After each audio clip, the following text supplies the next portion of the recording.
actually suggests some optimism.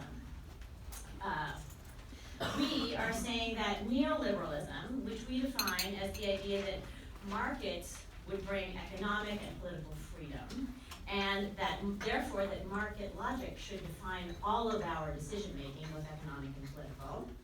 So we're saying that neoliberalism is on the ropes. And we're saying that it is on the ropes because it was flat out wrong. We predict that something else will come next. So that all sounds pretty optimistic, at least if you are us, if you're the Roosevelt Institute, and I think if you're many of the people in this room, that sounds pretty optimistic. And there is some reason for optimism. I personally truly believe that we have a once-in-a-generation chance. Really, this window is now, and it is not going to stay open forever. I believe that we have a once-in-a-generation chance to break the ideological constraints that have empowered extractive private actors and whose ideas have become the obstacles to building a better world. A progressive alternative to neoliberalism is gaining traction, and that's what we're here to talk about today, the new progressivism. It's gaining traction not just in the academy, but as we saw even last night, some of these ideas have gained traction in the very center of our presidential politics. So it's my job to give you 3 quick things that I hope you take away from today's event, and then I'm gonna sit down and take my place on this extremely esteemed panel. But first, the 3 takeaways. First, this momentum, this kind of move left, which is what you sometimes see in the headlines, this momentum is not just a flash in the pan, and it certainly can't just be dismissed as the ideological priors of progressivism or of the left. Yes, ideology is actually very, very important, and we will talk about why. But what is striking is that today's new progressivism, today's post-neoliberalism, is based on a tremendous amount of research. That research is historical. It is theoretical, it is empirical. It is all of these things, and the papers that the Roosevelt Institute is releasing today are actually built on a deep foundation of all of this thinking and this research and this advocacy. And many of you in this room, I see a lot of familiar faces. Many of you in this room know this because you have been engaged in this for the last several decades.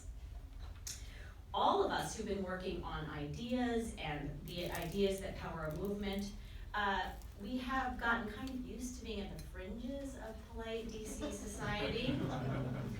We try to come to the press club. We occasionally do come to the press club, but some people wonder about us, but the truth is our voices are getting louder, and I do believe that we are a movement. We are a wonky movement, no doubt. I see Eric Hamilton in the room is definitely part of a wonky movement, but it is actually quite critical to see ourselves as such, as allies working together. It's critical that we are explicit about the world we want to build. A movement is never a movement unless it explains itself to itself. So that's my first takeaway. My second takeaway is that a lot of the conversation, a lot of the debate, a lot of the research about inequality and the economy and neoliberalism and the problems with democracy, it's mostly been criticism, and that is because there is an awful lot to criticize. But my second takeaway is that the criticisms themselves actually suggest solutions. They suggest an affirmative vision. And my paper, which I will talk about, argues that this vision has 4 different and complementary strands, all centered on the idea that government can in very different ways different but complementary ways, be a generative, a powerful, and a creative force. So that's the second point. The criticism has actually lent itself or led to or suggested this affirmative vision. And then my third and final point is that my optimism, which I will confess waxes and wanes, but my optimism should not be read as naivete, because we face great risk. Let me name just 2. The first is that progressive economic ideas are being perverted. Conservatives are moving forward with their own post-neoliberalism. They talk about being anti-corporate, they talk about being worried about monopolies and big tech. But their version of a kind of they even talk about, occasionally they talk about being kind of pro-welfare state. But their vision, their post-neoliberalism is racially exclusionary. So post-neoliberal white supremacy is very real. We should not be fooled by it. We have to listen very, very hard, and we have to fight back wherever we see that. So that's one risk. The second risk is more subtle, but it is no less real, and that is the allure of the return to normalcy. I mean, that is a pretty powerful siren song, because given the chaos of today's politics, which seem to get worse literally every single day, the idea that, we could just all go back to something better, and we could do it without dealing with like neoliberalism or post-neoliberalism or paradigm shifts, like that is pretty compelling. Just the idea that you get rid of the very worst actors and life can get back to some version of normal. It's pretty compelling, especially for people for whom normal, even a couple of years ago, looked pretty good and pretty comfortable. But it's too late for that. First of all, normal wasn't really normal for very, very, very many people in America. And for all of us, we are already over the post-neoliberal waterfall. So, for all of us, for progressives, the only way out is through. And the only way through is to actually deal with the foundational ideas that have brought us to this moment. So, whether we are fighting for change in antitrust legislation, or fighting against voter suppression, or writing very long white papers about public banking options, we are all in it together, and I look forward to working with you as we build this new world. And with that, it is my great good pleasure to introduce you to my colleague and friend, Joelle Gamble, who's going to help lead us in this journey through the thicket of new ideas today. Joelle and I have worked together for many years. She was Roosevelt's student at UCLA. She was the director of the Roosevelt Network for Emerging Leaders in Public Policy. I think there's some other Roosevelters in the room. And she is now a principal at the Omidyar Network's Reimagining Capitalism program. So, Joelle, thank you so much for being here. I'm going to leave it to you to introduce the panel and to lead us. Thanks.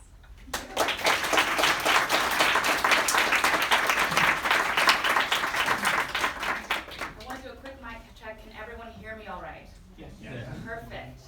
It's a pleasure to be here today with all of you, with this great, great panel, because the topics that we're going to cover are very, very important, particularly in the political context we exist today.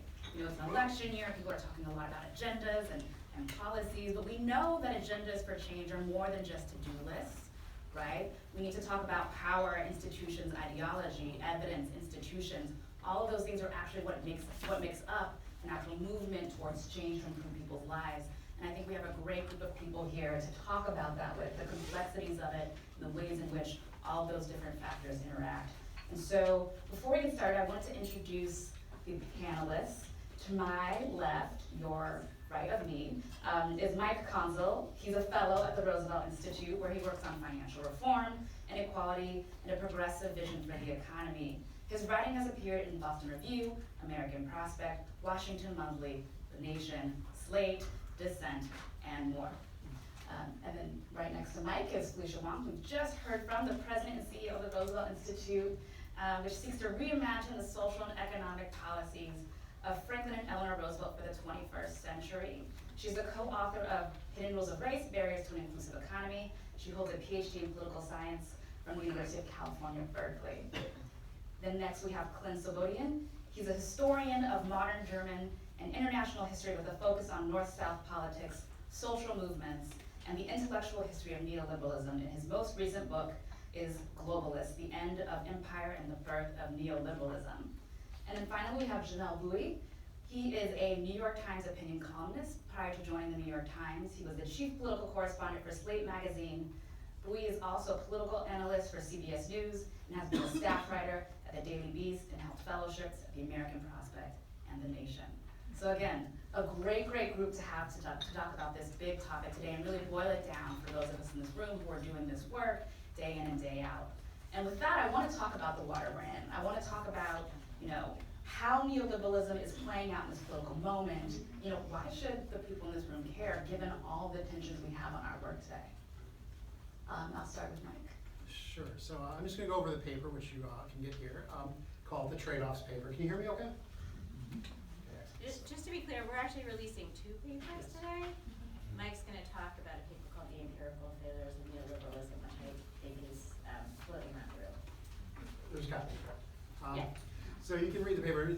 When we were doing the research over the last couple of years about really trying to get at the frontier of all the exciting work that's being done in the economic policy, research, and ideological space, all these reports and all these papers about what was going wrong with the economy continued to pop up, and they're continuing to be done. Many people in the room are contributing to them. And it was very fascinating. We loved putting it together to show to people. And we were trying to think of different ways of trying to explain it to people as a consistent whole. And something that really set up why a certain kind of confidence in economic policymaking was collapsing in real time around us. And so what we focused on was the idea that for many policymakers and for a certain kind of common sense understanding of the economy, that there was a series of trade-offs we were making in the economy that were real, that were worthwhile, and that we could move on in some way. The most common one, the one I think that maybe people might know the most, is the idea of a trade-off between equality and growth. This was the idea that the more you try to ensure, or to combat inequality, the slower the economy would grow. Researchers, even at the IMF, don't believe that that is true. They find that there is no statistical basis for a welfare state within the ranges that we would normally talk about in the Western world to have any impact on growth of those countries. But it's still hung in there as a kind of trade-off people were making.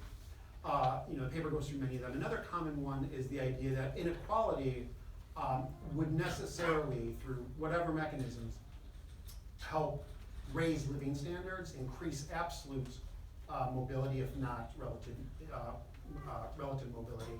And though the rich might get richer quite a lot, everyday people would be better off than they would otherwise, and that has definitely collapsed in the last several years. And by trying to tie this together, I think we're hoping to make the research pop and speak more than the individual parts of it. Because I think the idea of the trade-off does really important work, especially in Washington, D.C. I think there's a couple reasons why. One is, I think the trade-offs really help a lot of people who are not movement conservatives and not hostile to the government and think there's a role for the state in ensuring security and opportunity and other things, to still kind of work within a conservative economic paradigm, the neoliberal paradigm. The paper doesn't make a huge hay out of the word neoliberal. I'm kind of yes and for the various definitions of it, whether it's top down or bottom up or a historical period. I always emphasize that when people are uncomfortable with the idea that all the best political terms were coined by their enemies. The neoconservative term was coined by some Trotskyites to make fun of other Trotskyites who voted for Nixon, and now you sit around wondering if the neocons are going to save us from Trump and stuff. So I find that even if neoliberalism has a little bit of a slur aspect to it, it's still a useful moment. We have some great people who can talk more about this and we've researched it more. But in terms of I use the phrase left neoliberalism. I don't try to point out names or point to specific people. You can imagine some. But this idea of a left neoliberalism where there is a role for the state, but it primarily has to be in the service of making markets work better, or it has to really put certain kind of fencings on the way you can question the way we structure markets, who benefits from society, the existence of mass inequality. I feel that presenting these trade-offs as something that were never trade-offs, that were always fundamentally false conflicts, that we were never at any kind of frontier on any of these decisions, I think helps deflate those arguments. I think it's also useful politically because I think people understand, and it's also a way to corral research, and also the idea of these trade-offs that have really hung over a lot of the economic policymaking are fundamentally conservative in I think 2 key ways. One is that they give an excuse and incentive for lack of action. that if the market is doing its thing and it's choosing which part of this, all we're doing is moving along this frontier, there's less of an incentive to really try to break it or even assert the government as an act that are structuring these markets and creating the conditions of them. And then the second is that they fundamentally assume that markets work in a profound way and in a way that is against our experience in our lives. A very common one, we go through the evidence here, and it's a lot of work we do at Roosevelt, has to do with so-called deregulation or really re-regulation of the market to be much more deferential to private action, thinking that if you relax rules on all these companies, you'll have a lot more innovation, even if you have more corporate profits. And it's one of those things that you have to convince people of is, we've actually not seen the exact opposite. Innovation's down, startups are down, corporate profits are quite high and growing and very secure. And we walked through several such trade-offs. So we thought that research might help people open up to the idea that this is a real thing, that the lack of confidence and the collapse in the idea that the policy making is working in some way, it's just maybe the trade-off isn't on this side versus that side, but that the actual paradigm itself is broken, we need something new, is why we put together the research the way we did. And what we need is something to replace it, and that's where Felicia's report comes in. Yes, thanks, Mike. That was a really helpful overview of the ways in which the evidence around neoliberalism has failed and kind of restricts, I heard you saying, the solution set that's available to us, and we're interested in transforming people's lives, and that's not quite possible with the way in which neoliberalism sees the world.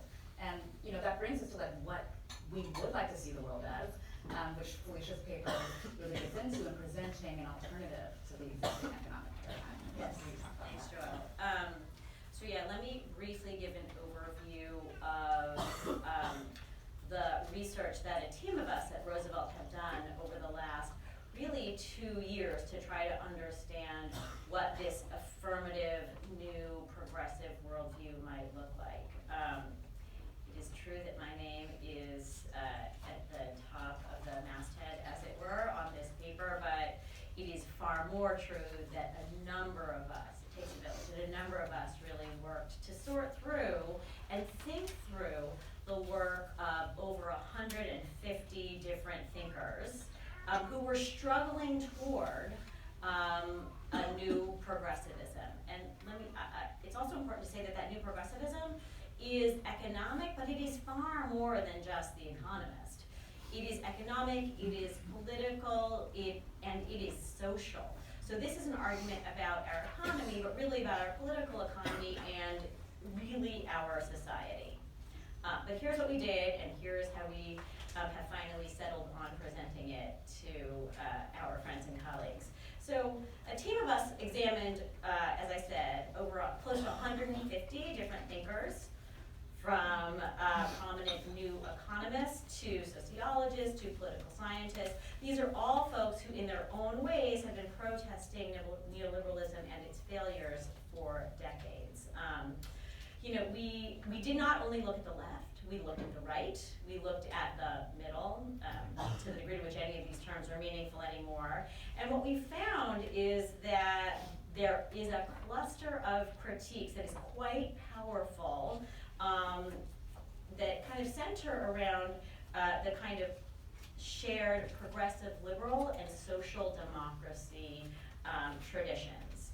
And this kind of is the world that, well, I'll speak for myself, that I would like to see, a world that builds on the ideas that come out of those traditions.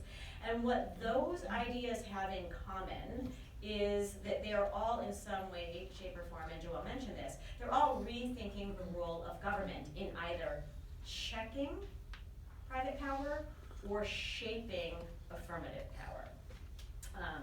And what's interesting when you look at all of the research is that this is bigger than just one presidential election, for sure. This is a set of ideas that has been percolating in different places for decades, and now, given the empirical failures of the previous worldview, now these new ideas are finding their way to the surface.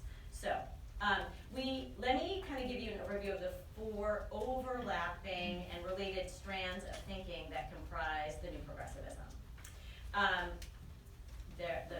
We named them. Someone else who's a real marketer is going to have to think of better names for these because, we're social policy researchers, but we did our best. This is what we call them. First, the new structuralists. Second, the public providers. Third, the economic transformers. And fourth, the economic democratists. That one, if anyone in here is actually in marketing, that one probably needs the most work. But let me say a little bit about what all these folks think, what they really concentrate on, and then the world they all want to move toward. So first, the new structuralists.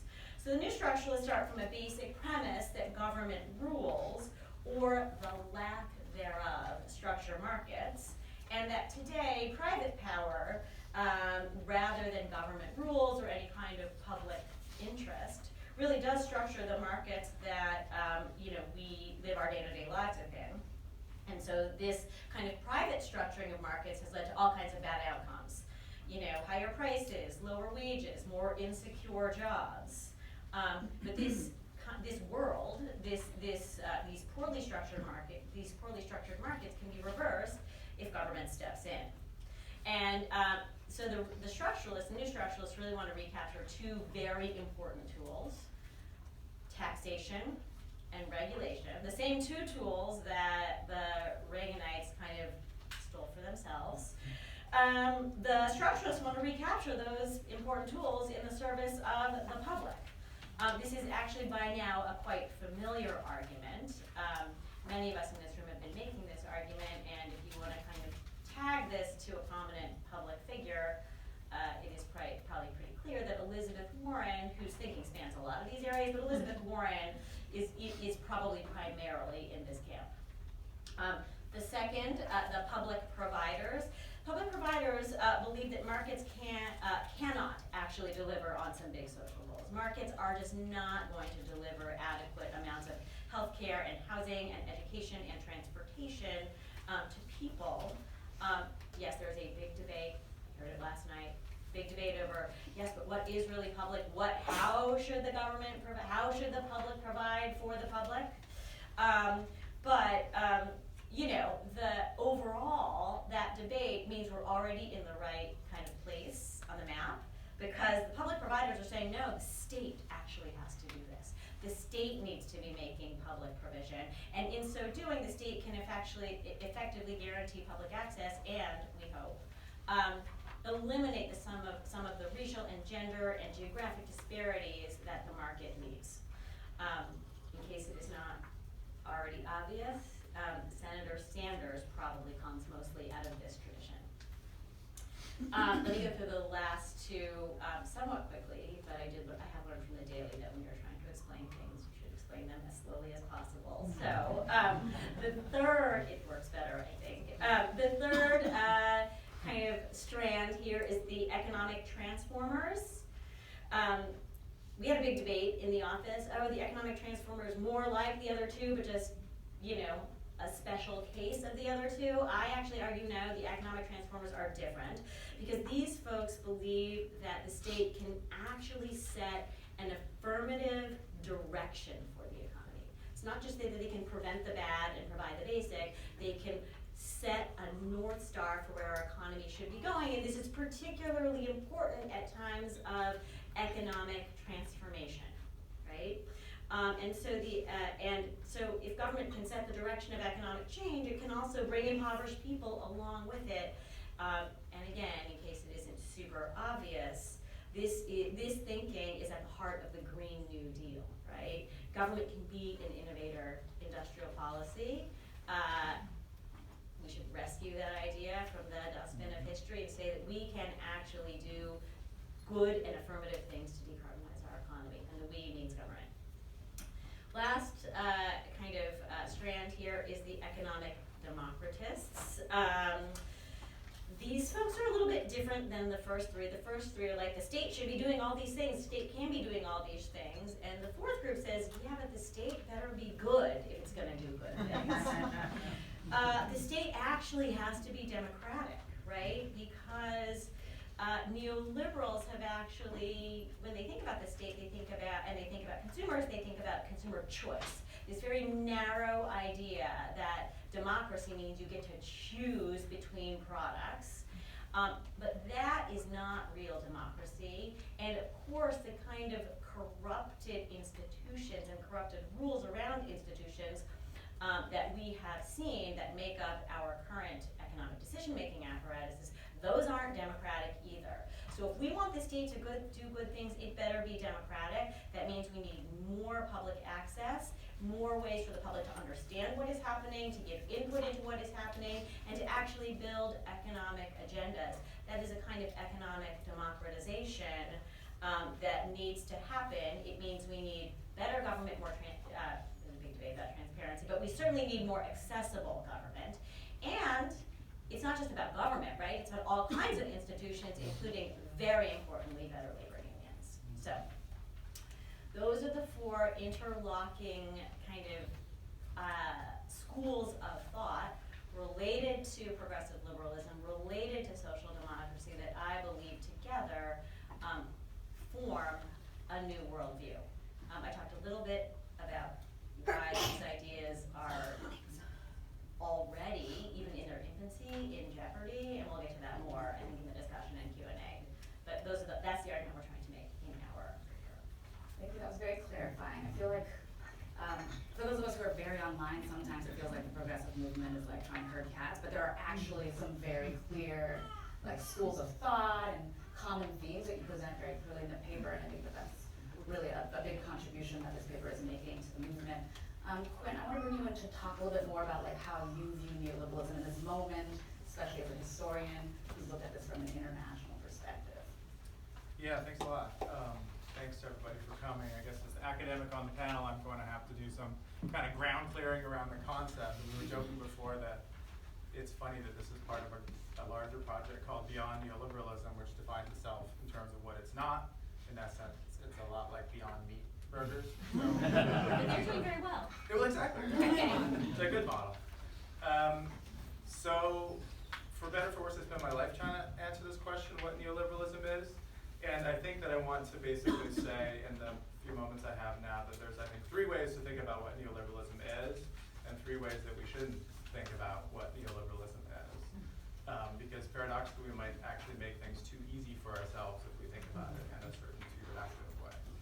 So the way that the term is used is basically three different forms. One, it's used to describe a kind of era of history that began supposedly sometime in the 1970s around the dissolution of the Bretton Woods system, the departure of the dollar from the gold standard, the rise of right-wing politics in the form of Margaret Thatcher, Ronald Reagan, and somehow stretches up to an undefined point. One of the things about studying neoliberalism is you find out that it's declared dead almost constantly. So you can go back to the 1990s and you find people saying, Clinton has been elected, neoliberalism is dead.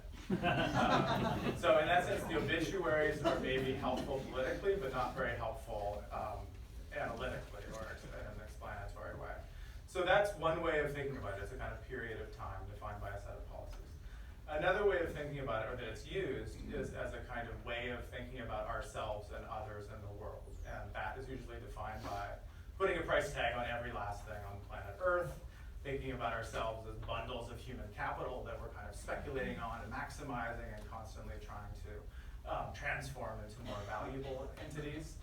That is, for me, one of the less helpful ways of defining neoliberalism, because that's really got a word already, and the term is capitalism.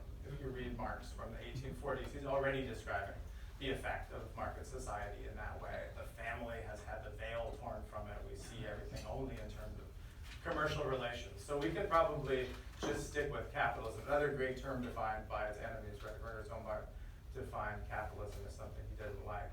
So the subjectivity definition is probably not so helpful. The other way of thinking about it is as actually a discrete body of thought that emerged in the 1930s when a set of thinkers for the first time coined the term neoliberalism to define what they were defending, and that extends all the way to the present. So today, actually, by a nice coincidence, the Multolerant Society is meeting at the Hoover Institution in Stanford, where Paulo Guedes, the super minister of Bolsonaro's current government, is giving the keynote introduced by historian Neil Ferguson, and Peter Thiel is giving the sort of the closing keynote. So we already see, just with those two names, a sign of a kind of a mutating ideology that does not just exist in the past or in the minds of paranoid academics or critical leftists, but something that is an intellectual movement with a certain coherence that is driven by its own sort of debates and controversies. So that brings me to the question of how I think it's helpful not to think about neoliberalism. So I think the first thing is it's not helpful to think about neoliberalism as an ideology of self-regulating markets. Why did neoliberalism emerge in the 1930s? It emerged in the 1930s because of the failure of self-regulating markets and the collapse of the world financial system, the onset of the global Great Depression. And they added the neo to liberalism to say that actually the old laissez-faire model didn't work and doesn't work. We need to rethink the role of the state. We need to rethink the role of law as a way to protect the market, the space of free exchange and competition, under conditions of mass democracy. The old standard doesn't work anymore because of mass democracy. Because of universal suffrage, people are asking for more things from their government. How can we let people have votes and still prevent capitalism from being destroyed? That's the question of neoliberalism. And for that reason, it's, I think, wrong to think about neoliberalism as primarily a discipline of economics or an ideology of economics. It's an ideology of statecraft and governance and law. The supposed rollback of the state that Thatcher propagated was always the rollout of a new kind of state. And to think that neoliberalism is actually the withdrawal of the state is to sort of fall for their own propaganda, and that would be unwise. So in that sense, deregulation, as we all know, is simply another form of regulation. It's not the case that since the era of Thatcher and Reagan, we have fewer laws and fewer regulations and fewer forms of intervention into the market, right? We have more. We have ever more. So the idea that markets were set free or emancipated or unfettered in the 1980s and 90s is misleading. In my book and in my work, I talk about, rather than liberating or emancipating the market, I talk about encasing the market, because I think a set of regulations and laws have been produced to ensure certain kinds of outcomes and to prevent other kinds of outcomes, to encourage competition and to prevent, above all, programs of redistributive social justice. If there's one thing that you want to remember that neoliberals are opposed to, it is the principle of social justice. Milton Friedman said outright that all of the evil in the world has been produced by the pursuit of social justice. Friedrich Hayek called it the mirage of social justice. The only reason that we pursue it is that we are still hardwired from our time on the savannah when we lived in small tribes and could constructively share and have solidarity. Anytime we act out of a desire to better the lives of those around us, all it is a kind of free throwback to our time on the plains. He calls it the atavism of social justice as well. So if one of the problems is think of in terms of a self-regulating market, another problem I think is to think of it in terms of a static set of solutions. So to say that it's just the Washington Consensus, we can go down the list.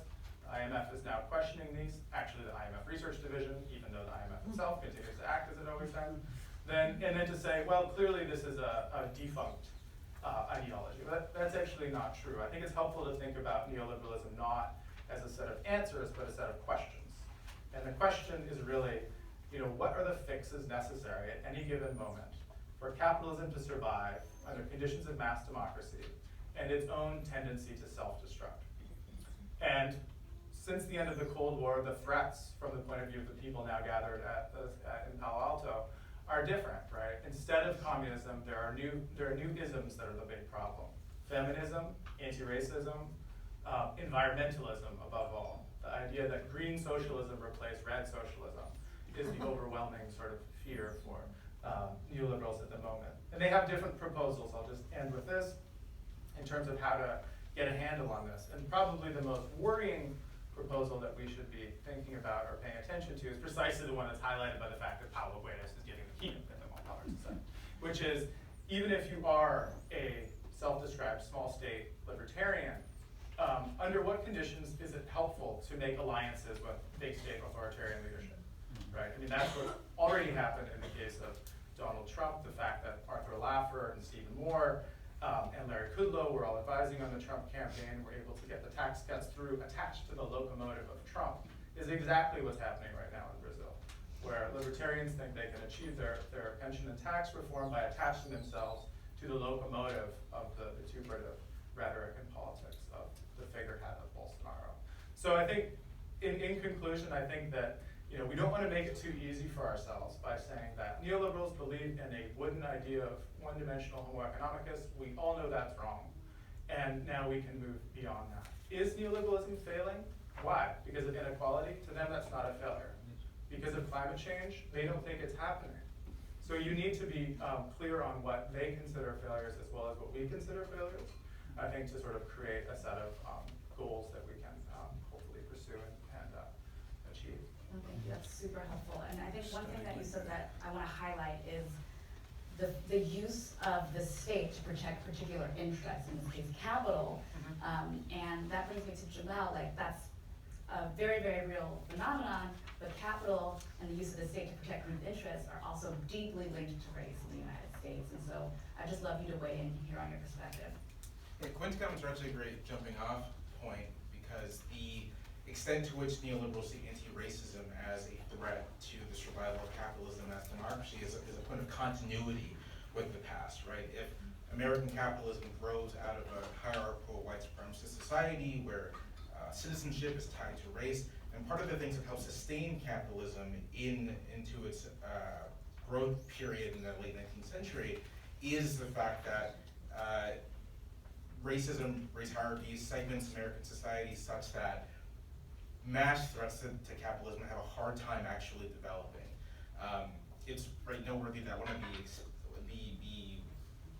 the imposition of Jim Crow in the 1890s and 1900s is basically happening at the same time as industrial capitalism really explodes in the United States. So these things are happening in tandem. The idea of the New South in the United States is in part an idea of imposing capitalist discipline on an agricultural society, and also facilitating racial segregation in order to sort of ensure that that discipline isn't disrupted by cross-racial alliances. And so neoliberalism, in the American context at least, also grows out of what is still a racially segmented hierarchical society, a white supremacist society where labor markets are segmented by race, where opportunity is segmented by race, where full citizenship is segmented by race. And to the extent that any part of the public buys into the neoliberal turn, it is in part, like the growth of industrial capitalism, premised on the most privileged segment of the population, whites, being protected in some sense by the worst outcomes of it, right? So if you're white, or if you can claim whiteness and you can claim citizenship, then you can claim some amount of democratic participation to provide some benefits for yourself and your family. You can claim membership into most unions. You can sort of claim things that act as a bulwark against the worst deprivations of the capitalists of the neoliberal state. And the interesting thing about the past 40 or 50 years is how that has degraded in the face of market society, right? That the surprise, neoliberalism, the neoliberal state doesn't have that much of an interest in protecting those advantages as well. At least it didn't. And so as those have eroded, and as the white segment of the public in the United States has begun to experience some of the conditions of racialized subjects, right?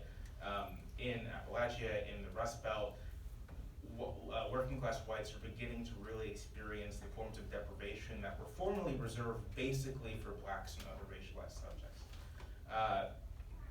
As that happens, and as that produces discontent, as it produces backlash, I think what we're seeing happening in the present is neoliberals, people who are trying to protect capitalism from mass democracy, to use Quinn's great formulation, are saying to themselves, well, we don't want to extend the social insurance state. We don't want to sort of take steps to reduce the amount of wealth we can produce for ourselves. But what we can do is attempt to rebuild or reinforce some of the structures of race hierarchy that have degraded. And so what are those? those are borders. We can militarize borders, we can keep immigrants out, we can stigmatize racialized immigrants, Hispanics, Muslims, and we can sort of assure this segment of the public that they will be able to survive and even thrive in our society by showing them the amount of state violence we're willing to apply to racial minorities. We can deal with perceived internal threats we can deal with the advancement of Black Americans in society and their attempt to claim full democratic equality by doubling down on the carceral state, by tying as much as we can for these segments of the population, for Black Americans and other similar groups, we can enhance their exposure to the criminal justice system. We can build more prisons. We can privatize the prisons to make a little money for ourselves. We can take that path, and we can also attempt to reconstruct an economy where labor markets are still segmented, where white workers still retain kind of the best choice of what's available and don't have to worry so much about competition from non-whites. And I think you can very much understand that the Trump era here as kind of the least subtle version of all of this, right? The most explicit version of all of this. And my expectation is that this is sort of the path we're on here and globally as well. That if the modern system has been both a market system and a racial system since its inception, since its beginnings in the transatlantic slave trade, then the path forward for those who want to ensure its survival is not to bend on market society, but to go all in reconstructing a racial society and reconstructing race hierarchy and leaning into what that means politically, which is parent-vote democracy, which is authoritarianism, which is all of these things. And so that's, looking forward, that's what I think is going to be the central political challenge for the left. How does one stand against that? Because it's not easy. It's not enough to say to white workers in the United States, listen, that's not in your interest. It isn't. But white workers here, as they were in previous periods of American society, and when I say workers, I kind of just mean sort of like white wage earners broadly, are still committed to sets of inherited deference, received wisdom about where authority in society lies. And that is still highly racialized. So you're not just trying to shape people or convince people of an economic interest, but you're really trying to reshape the way they understand themselves in relationship to society. And that is a much broader, much more difficult challenge than simply saying, if you vote for us, if you support our agenda, your family would be better off. You have to convince them that if you support us, your way of life, your identity will be intact. Let's talk a little bit more about that challenge. I mean, we've been talking about neoliberalism as like an ideology at a very high level, but a lot of us in the room are researchers, advocates, organizers. And so I want to talk a little bit more about like how folks in this room can kind of stand against that ideology and promote an alternative. And anyone can jump in here, but let's like boil it down a little bit more. Like, why does ideology matter to someone who does policy research? Why does promoting an alternative matter to someone who is an organizer? Can I just sort of jump in on that to also rephrase the question from my own side too? I really like what Jamelle was saying, because I think that we need to think about the rise of the far right as a kind of investment strategy, right? I mean, what a lot of people have seen is the kind of the devaluation of whiteness, and they want to revalue it, right? And Bannon, I think, actually has a very helpful way of thinking about this, that in his words, we need to move from shareholder value to citizenship value, but implicit in that is the value of whiteness. So if far-right politics is an investment strategy that people can buy into with the assumption that their short-term gains will be, their pension 401ks will go up as then what is the left's response or the progressive response to that precise framing of, racial issues as kind of questions of investment, both symbolically and literally? I agree with that entirely. I also really agree with what Jamelle said. It's kind of what I meant when I said we have to think about this as not only economic but also cultural and social. But let me actually try to take up Joelle's challenge. You can talk about ideology, but what do you actually do about it day to day? And I think that unfortunately we have a very difficult challenge ahead of us. We actually have to think on multiple levels at the same time. I mean, for those of you who work on political campaigns or think about political messaging, it's the constant, but how do we make this a kitchen table issue? How do we make sure that people understand that this is about, their ability to pay for childcare, to get paid leave, to get, better wages or more stable jobs, or to pay for college? And by the way, all of those things are true.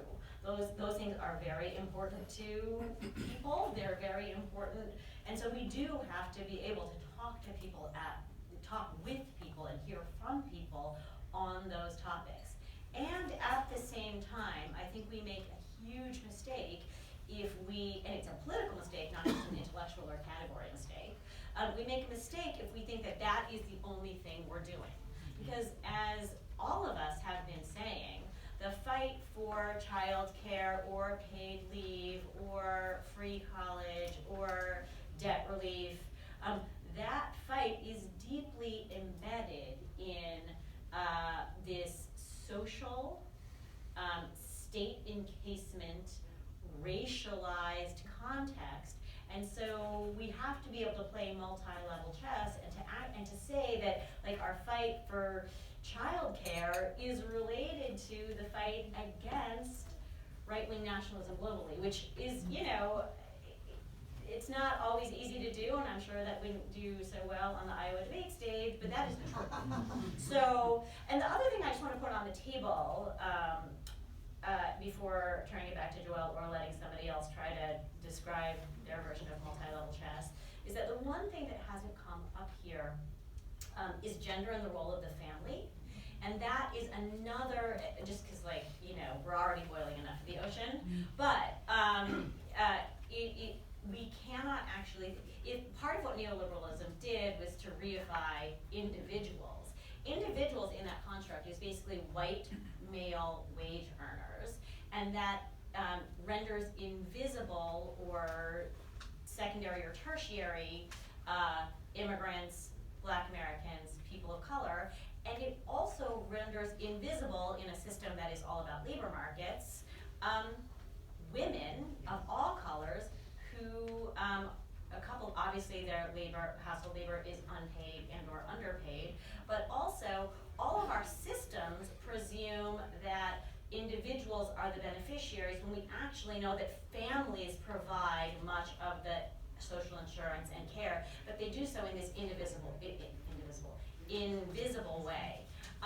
So I think it's just important to remember that the fight for this new worldview, which I do believe is quite real, has to be waged on a racialized front and a gendered front if we're going to A, make any real progress, and B, actually bring into our democracy all of the people who are going to be necessary if we're going to fight against the bad guys. That's super helpful, and I think one takeaway I'm getting from your comments too is that this promotion of a new alternative also needs to be inclusive, which is going to be affirmatively inclusive, which is really hard because, as I said, if anybody wants to see the Google Drive where a number of us have shared literally thousands and thousands of pages of notes, and it is really hard to boil this stuff down to make it real for people, even people like the people in this room who are working on individual campaigns for individual issues, much less boiling it down for people who are voters in a dispensable democracy. So the idea that we have to make all of these things explicit all at once, there just isn't enough room in the headline writing to be able to do all that. And so that is just not everything is a messaging challenge, but that's actually a communication challenge. Can I also say that I think, just to tag on the messaging problem, because part of the rhetorical force of neoliberalism was to say that they were breaking with paternalism or the nanny state, right? So the idea of offloading responsibilities onto families, whether it's intergenerational debt for paying for college or the cost of seeing a family member through an illness or into death, was justified through the argument against paternalism. So the question I think for the progressives is the argument to reboot paternalism? Right? Is it saying family responsibilities should once again become state responsibilities? Or does there need to be an alternative framing to make that sound more attractive than, just paternalism 2.0, which doesn't quite have a, Sort of Go ahead, Jamelle. related to that and related to sort of to the question of inclusion, one of the things that makes kind of the ethno-nationalist appeal stronger than you might think, or just strong now, right, isn't just people's personal prejudice, but it's the way in which the structure of our society reflects those assumptions, right? So if you live in a segregated neighborhood, if your kids attend segregated schools, if you work in a essentially segregated workplace, what you see. And we all do. Right, we all do, right. There's almost no choice that we can make Right. that doesn't have you in one way or another segregated in your day-to-day life. Right. But what you see, right, is the ways in which whiteness provides value. And so when a politician says, I'm gonna protect that value, there's a direct material correlate, even if you don't necessarily recognize it consciously. And I think part of the challenge, and here I'm gonna make a reference to 19th century history, is in the late 19th century, during the era of the populist movement, part of what gave it strength wasn't just a message, a new conception, but farmers building institutions that helped them envision a new way of living, right? Help them envision new kinds of cooperative economies, help them envision ways that things could be different, connected new ideologies to their everyday lives. And in terms of the policy conversation, I think that's kind of the challenge. How do we encourage the construction of institutions, of ways of doing that can model the kind of progressive society we want and provide a counterpoint to exclusive ethno-nationalist Like a movements. real life counterpoint, Right. not just like cooperative banking, Right. for example. Right, so a bunch of farmers create a grain cooperative, and then Farmers Alliance speakers come through and say, we want to do something like this for the entire country to really lessen your reliance on the banking establishment. And an ordinary farmer who may not know anything about monetary policy does have his experience of this local cooperative and connected to that. That makes a lot of sense. And I want to keep digging into some of these examples of like what it looks like to realize this vision in real life. Felicia in her paper laid out an alternative that includes tackling corporate power, redeploying public power, in both public options and economic transformation, and then also expanding our vision of democracy. And like there are policies and there are like ways of interacting people with the state, there is civil society, there's think tanks who can work on these kinds of things. Like what are some examples of how we actually like show people what this looks like? You should call on one of us. I will call on Mike. To get into that, I want to go back to something Quinn brought up about the idea of paternalism 2.0, and what are we actually, is that, the conservatives have a very powerful image in the idea of government dependency, and I think our response to that is that we're against market dependency. Market dependency is a very specific feature of what capitalism does to our lives, where we are dependent on the market for every aspect, from our health to our communities to the amount of free time we can enjoy, to our wealth, to our security, to our retirements, to the care we have in our family. And one thing conservatives do is they say, well, to the extent that that's, there's two moves here, sorry, I'm thinking that's what I'm saying. One is to say that to the extent that that is bad, communities and individuals and the so-called little platoons of society will take care of that. And that was obviously a big motif in the United States through the entire 1900s and the 1800s, and it ultimately cannot work. And that's what we have found in the New It's the Deal. problem with 1,000 points of light. Exactly, it's what the New Deal helped to solve, and it's what we need to recapture now. Second is, I think, in a way that is driven through white supremacy, that is a lot of what Trump is doing right now, which is to say, I will protect you from market dependency by keeping foreigners out, by militarizing the walls, by repowering the police and mass incarceration. that is a very dystopic vision.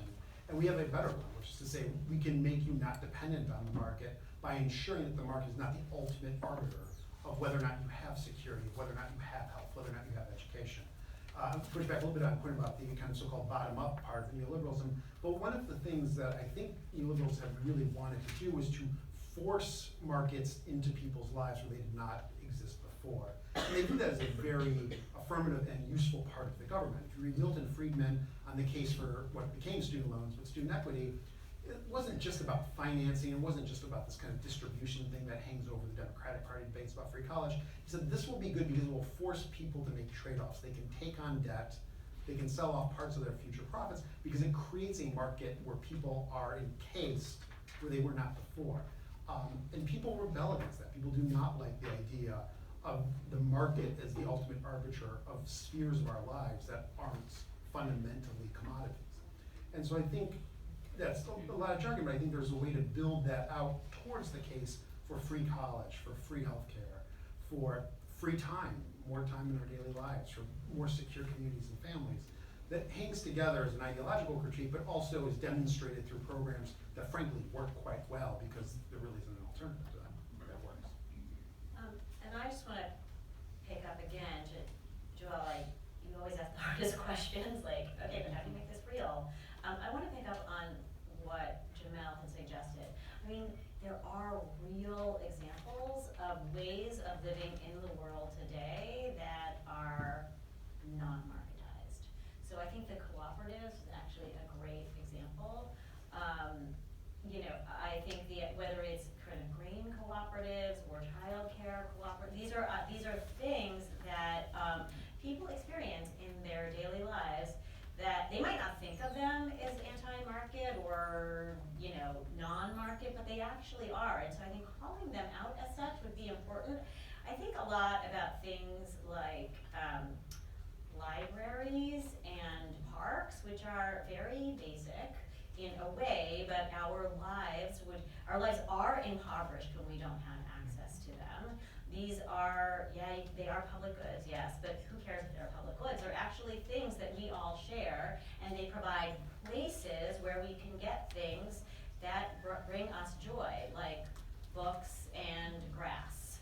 So, this is to run around, that's what I meant. So I think we really try to call out these things as, as spaces that, you know, that that's kind of my version of the kitchen table, I guess.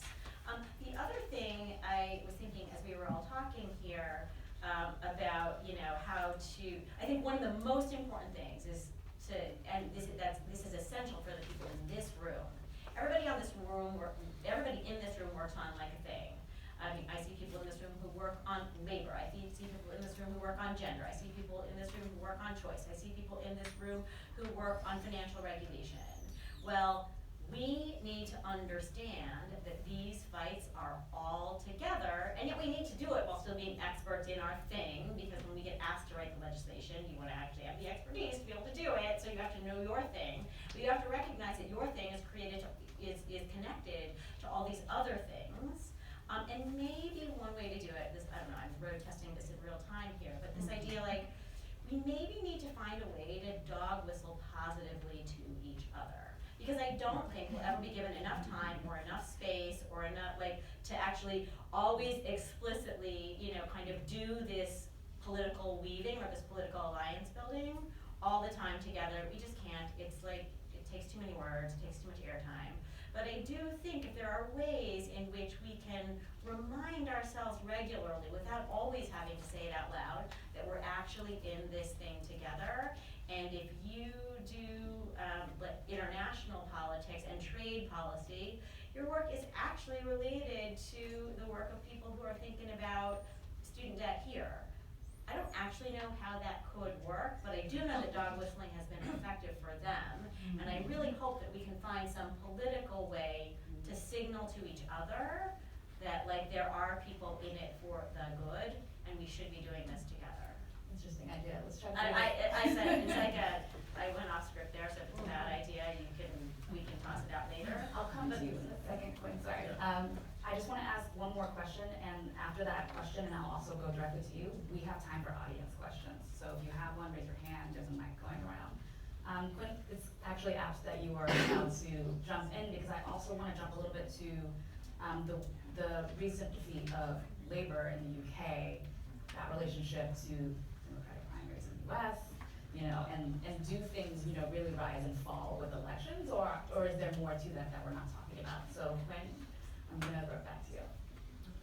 Yeah, I mean, I think they don't just rise and fall with elections, because as we know, if the vote had gone tip one way or the other, we'd be having different conversations, whether it's 2016 or 2017, in fact, or 2019 in the UK.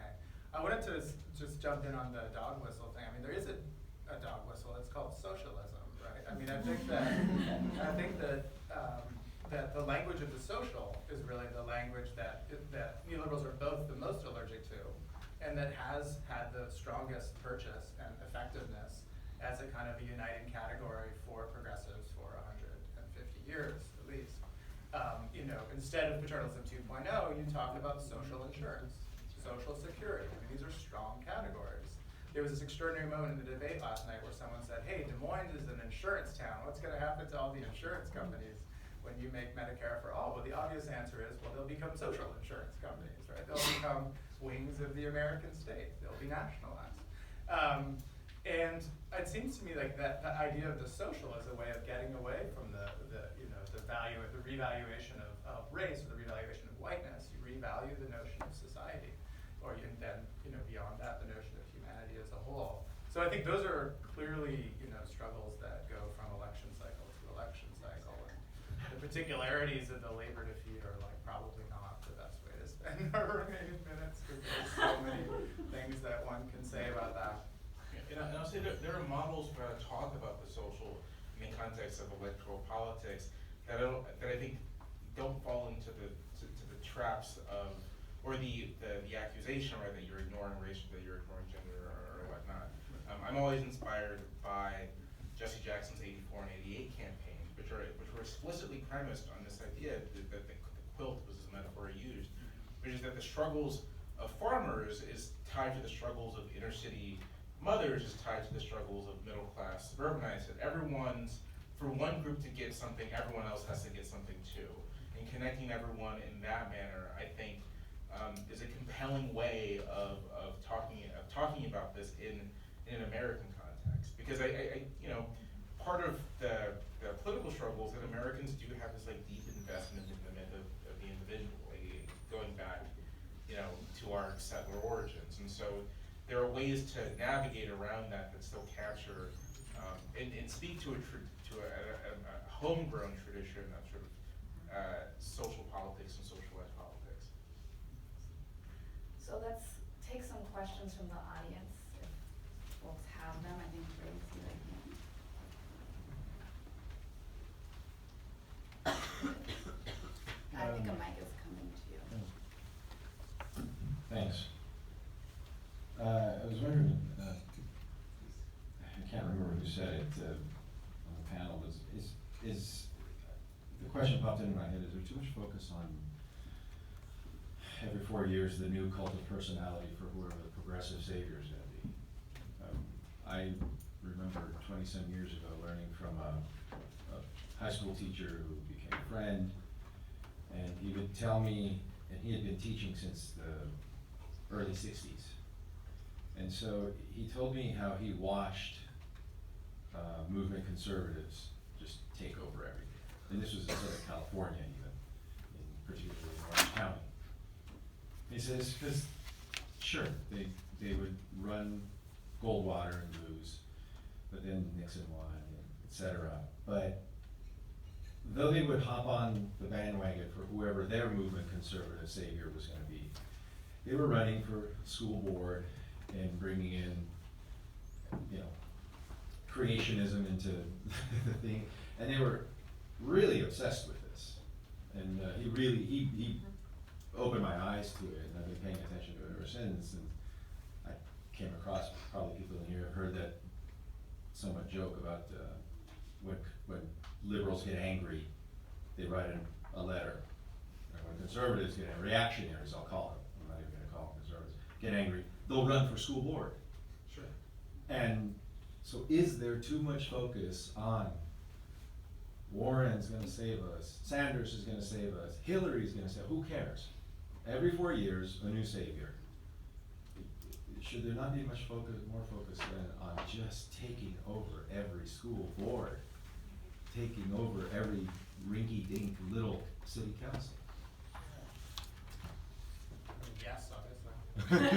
You have more to say on that, yes?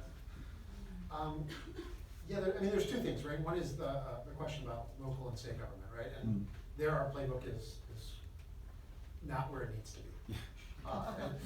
And people are doing work on that in real time. There's been writing a lot about democracy and how to reinvigorate, how to combat for voting rights, for how to challenge the court and so forth. And that's obviously one dimension of this that's really important, very important, crucially you democratizers, or whatever the verb form of democracy is that you want to take. Economic democratists. But obviously that is going to be a very important element of it. And the savior thing kind of, I think, flows out of the fact that that is not as developed as it should be at this point. Another question?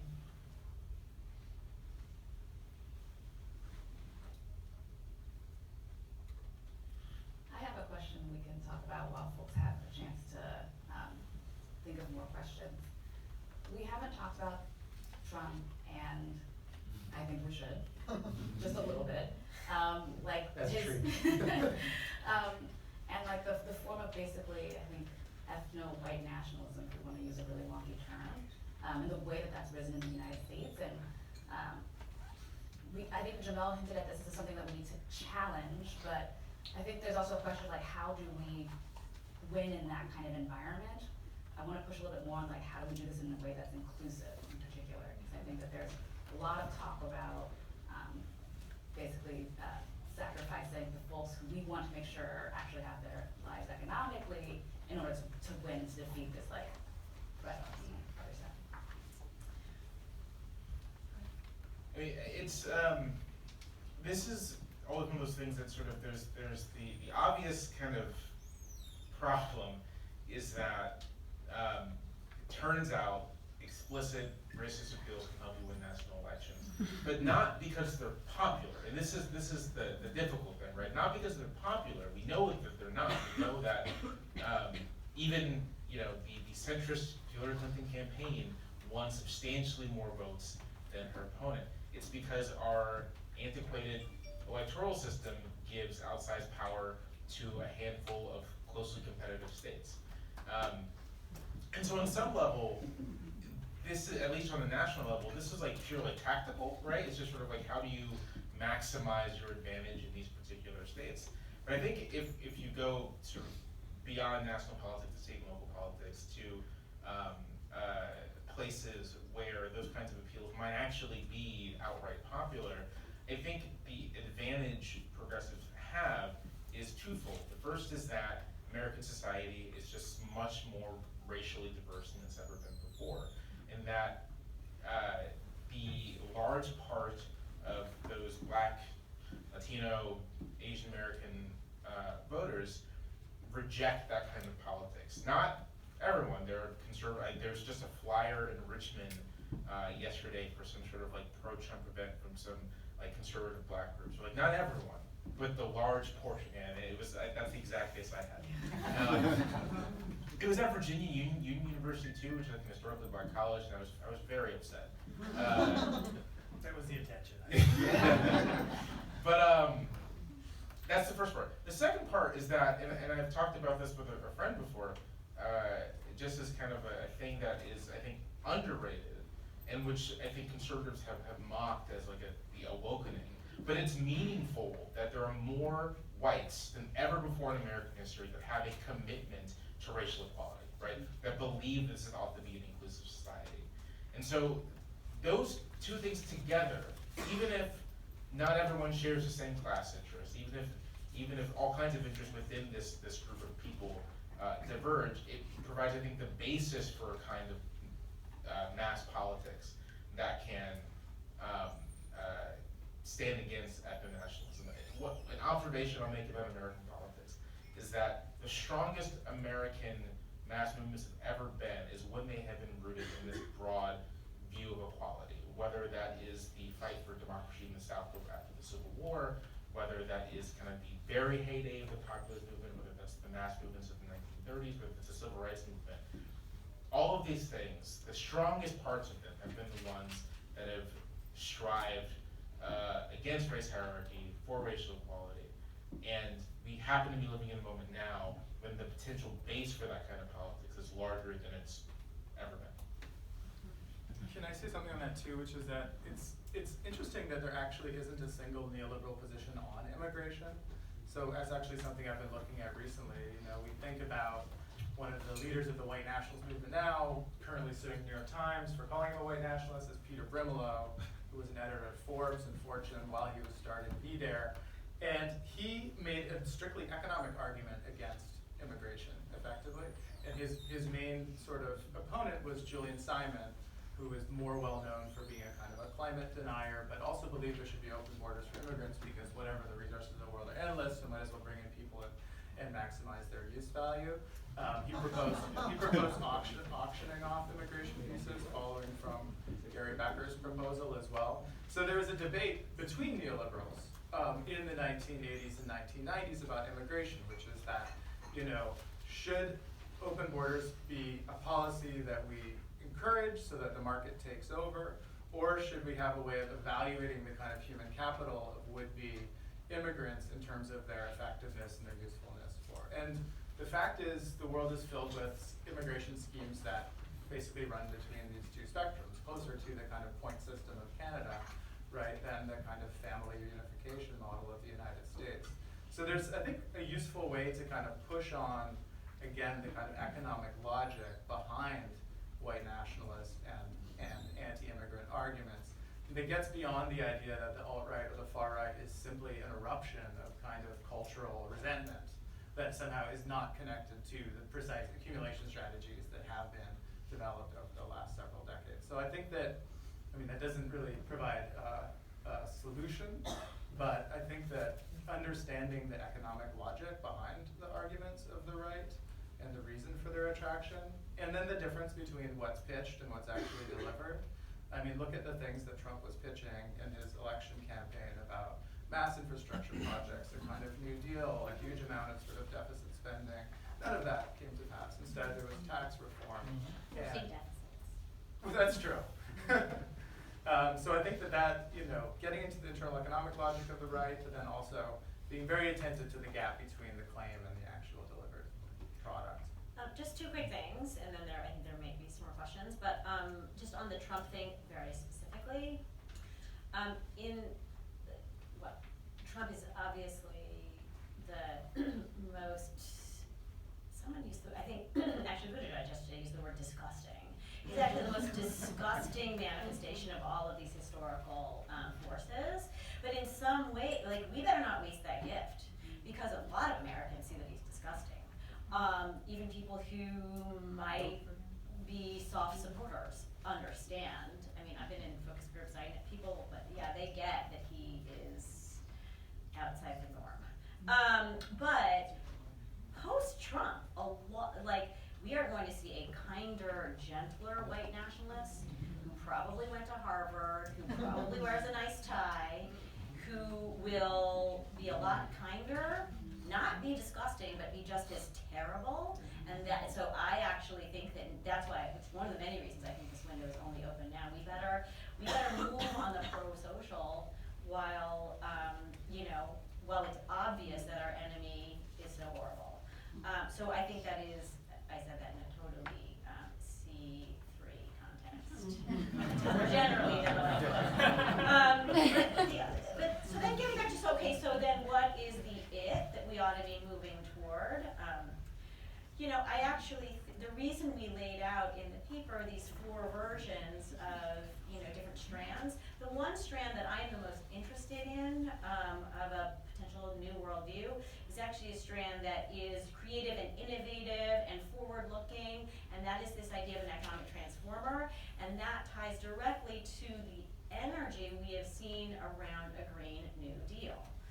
This is something that you can talk about in a negative sense, like, oh, it's the same as the existential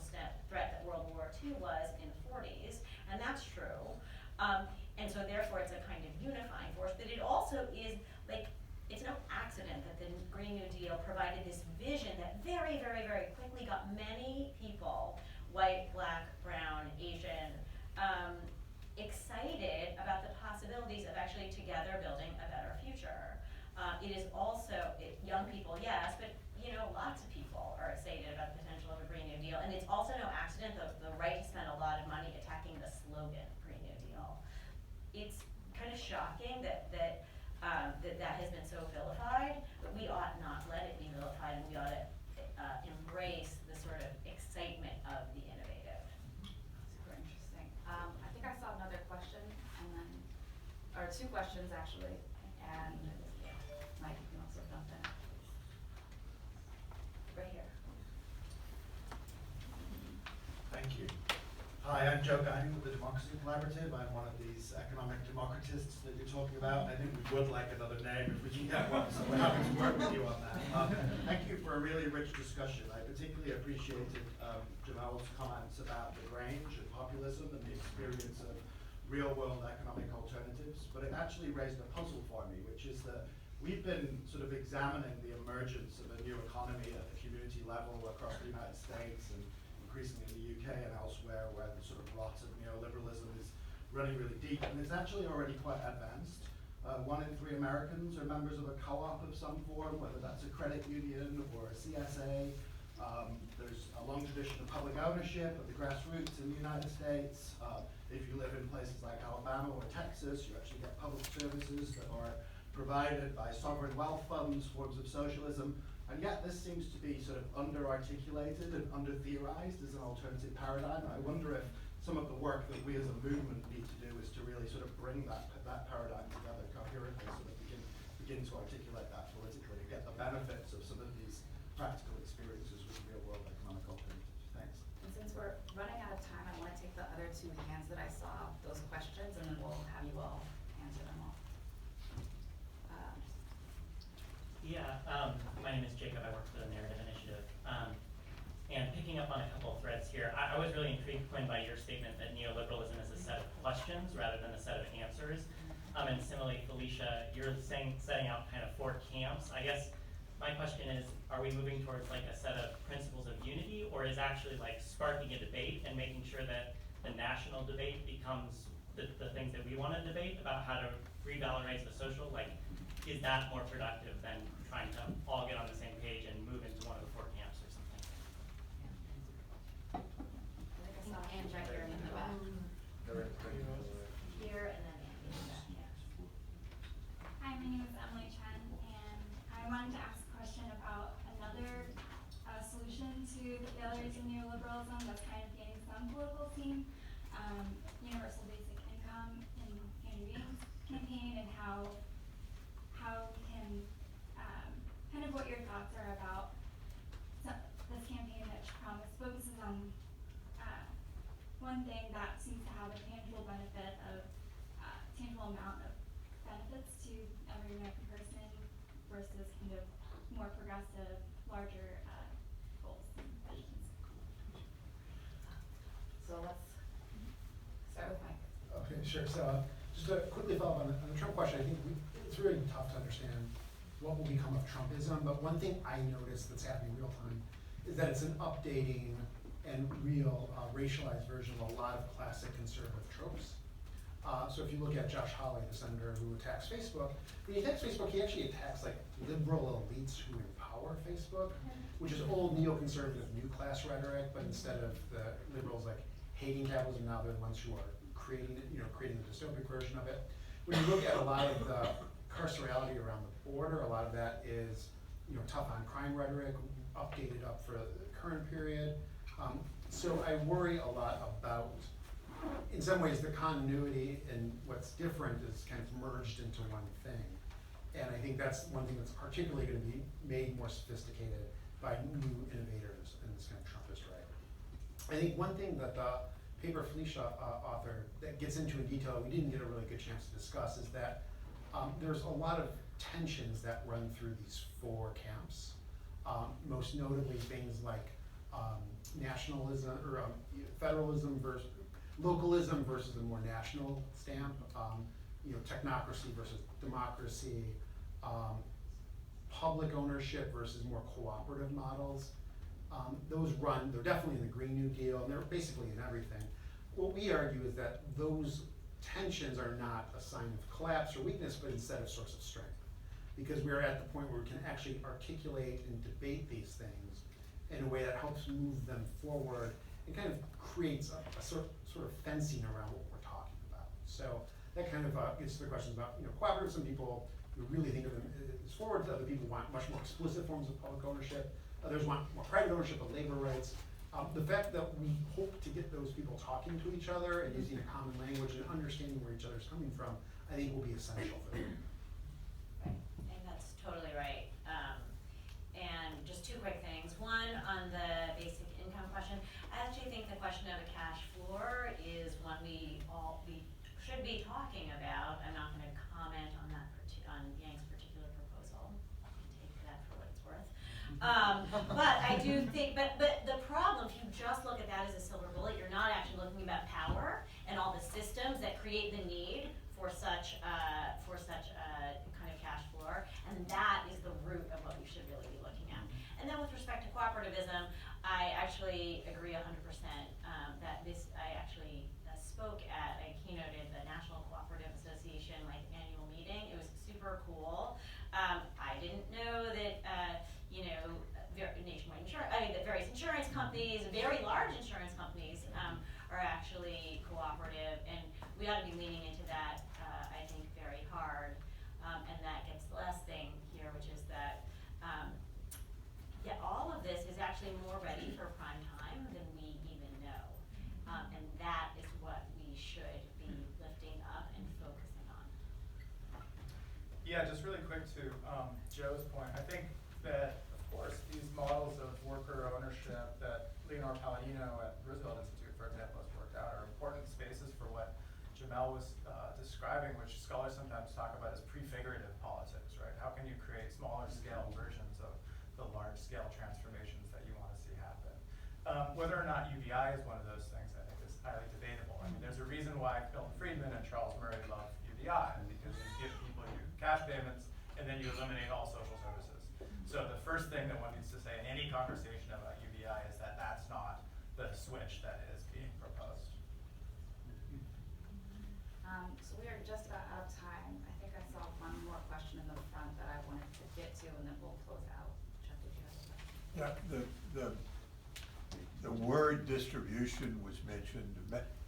The word distribution was mentioned maybe one or two or three times in passing, but isn't the issue of distribution cutting across all of this, both in the sense of the redistribution up, which I think we've even understated in terms, and the fact that if you're spending money on military, and the Koch brothers, and these are connected, and the Koch brothers and the Waltons together have more money, more net worth than the bottom 50%, or maybe it's more than that, of the population, that at the end of the day, all of this stuff is about the distribution of resources or claims on resources. So let me just answer that, and then we should probably close out.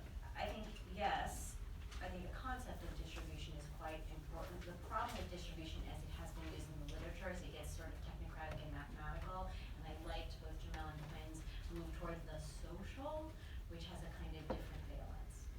But yes, certainly the idea of the goods that we ought to be sharing and providing, which is a distributive notion, is certainly what we're talking about. Felicia, and just to close us out, I just want to go down the line. If there's one thing that you want the folks in this room to take away with from this event, like what would it be? A thought, a concept? And I gotta hate to put you on the spot. Let me know if you want to come up with it.